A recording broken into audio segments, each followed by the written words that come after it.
Il avait 52 ans. Derrière lui, 30 ans de travail. Une maison dans la banlieue de Lyon. 2 enfants qui avaient grandi. Une femme qu'il aimait, il en était sûr. Un poste de directeur régional qu'il avait mis 20 ans à obtenir. Il avait tout ce qu'on lui avait dit de vouloir. Et ce soir-là, assis seul dans sa voiture dans le parking du bureau, moteur coupé, il n'arrivait pas à rentrer chez lui.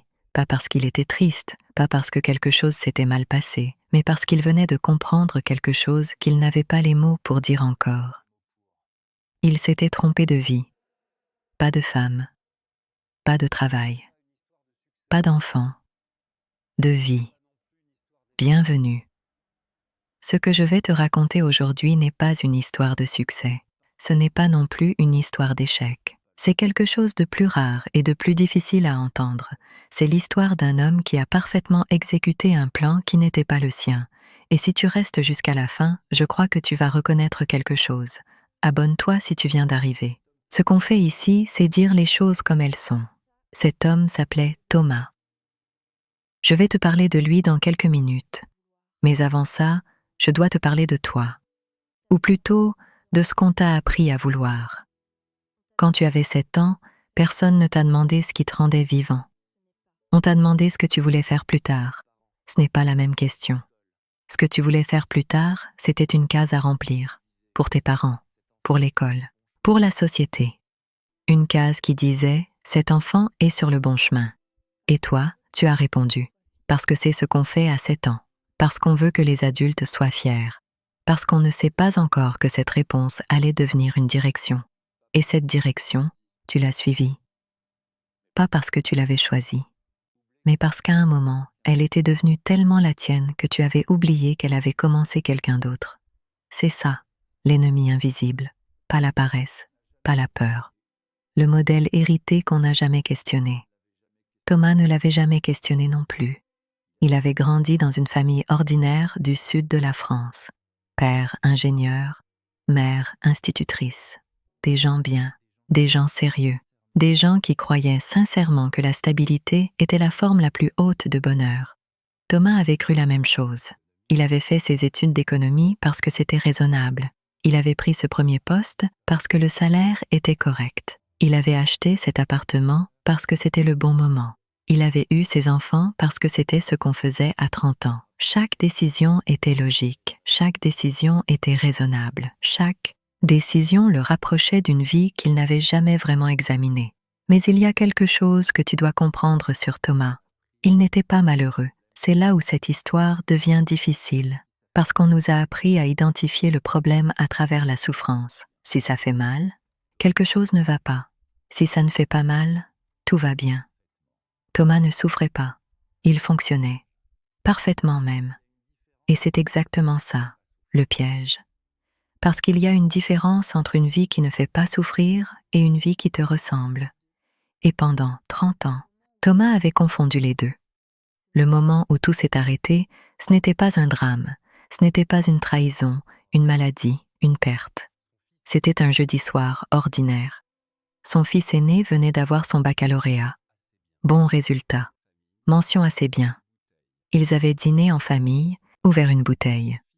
Et après le repas, son fils lui avait posé une question. Une question simple.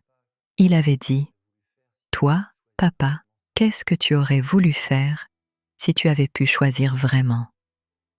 Thomas avait souri. Il avait commencé une réponse. Et il s'était arrêté.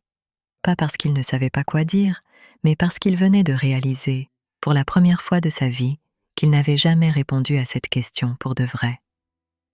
Je vais m'arrêter une seconde ici, parce que je dois être honnête avec toi sur quelque chose.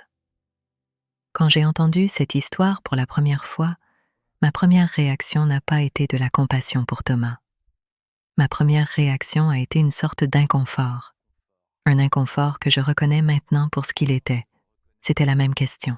Retournez vers moi. Et je pense que si tu es encore là à ce moment du récit, c'est peut-être parce que tu l'as senti aussi. Cette question n'est pas philosophique. Elle est personnelle. Elle demande « Est-ce que la vie que tu construis en ce moment est la tienne ? Pas la vie raisonnable, pas la vie correcte. la tienne.